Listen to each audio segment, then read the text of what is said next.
Rappel théorique. En Python, lire un fichier texte repose sur la fonction intégrée open. Elle retourne un objet fichier que l'on peut parcourir ligne par ligne. La syntaxe recommandée utilise le gestionnaire de contexte with open_fiche, .txt, r, as, f. Ce mécanisme garantit la fermeture automatique du fichier, même en cas d'erreur, une bonne pratique à adopter systématiquement.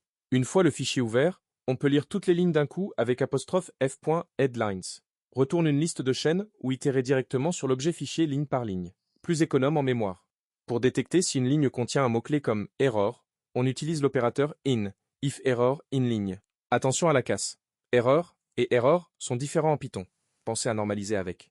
Upper ou lower si besoin. Erreur fréquente des débutants.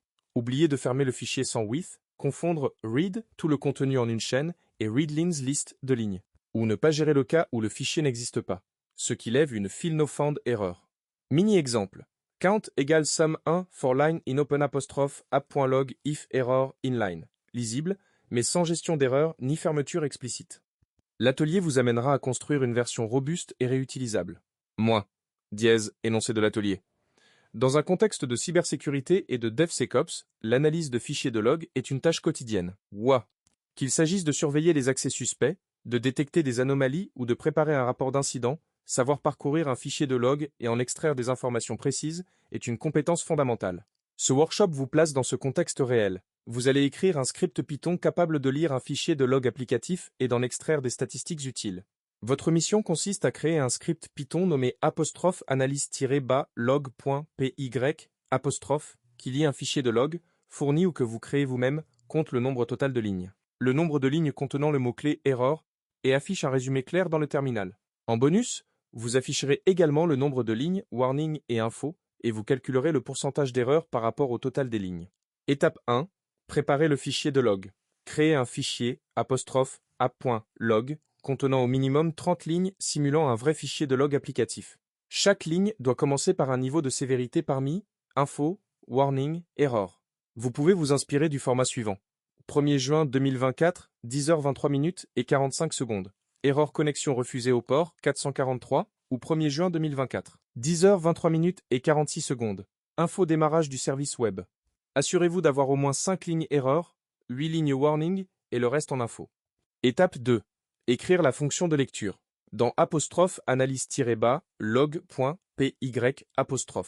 Définissez une fonction lire-bas log chemin-bas fichier qui ouvre le fichier avec with open, lit toutes les lignes et les retourne sous forme de liste. Gérez le cas où le fichier n'existe pas en affichant un message d'erreur explicite et en retournant une liste vide. Utilisez un bloc tree except file not found error. Étape 3.